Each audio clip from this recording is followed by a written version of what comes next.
I'm Andrew Mason. Thanks as always for joining me here. We're 1 week closer to the scouting combine, 1 week closer to free agency. We'll have plenty of time to talk about that in the next few weeks. For now, let's look at the quarterbacks. And this question from Drew Mitchell, who asks, how will an open competition help Trevor Siemian and Paxton Lynch? Well, it will help them by putting them in a pressure type situation that may replicate what they'll see in the regular season. I'm of the belief that putting pressure on the quarterbacks, or in any position really, it helps. It helps them, and it helps your team's evaluation of the quarterbacks. Look, if they can't handle the pressure of a competition on the practice field in May, June, July, August, how are they going to handle a pass rush when it actually counts in September, October, November, and beyond?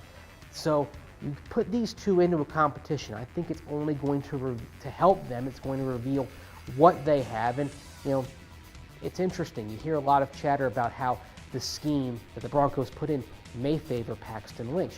It might help Trevor Siemian as well. Let's not forget, Trevor Siemian is a young quarterback too, and it's possible he could get better working in whatever scheme that Mike McCoy ends up employing going forward into this season. So it's going to be fascinating to see, but I think the competition can only help them both, because if you can't handle competition on the practice field, how are you going to handle it in the games?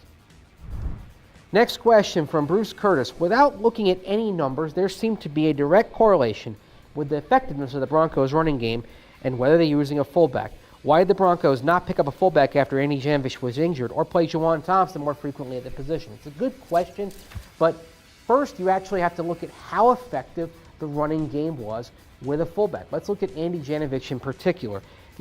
When he was on the field, the Broncos averaged 3.27 yards per rush. That was actually below their average when he wasn't on the field. So you didn't really see a great improvement. And if anything, you saw a little bit off the pace when the Broncos used a fullback in the 2016 season. I think that's part of the reason why the Broncos didn't look to replace Andy Janovich with another pure fullback, and why you didn't see more of Juwan Thompson out there. They thought that there were better things, there were better uses of that roster spot when it opened up. Now, that being said, I think Janovich is going to be a big part of the offense in the 2017 season. I think it's going to be crucial for him to continue developing. Remember, Mike McCoy, he used a fullback in Carolina, Brad Hoover, to great effect in this.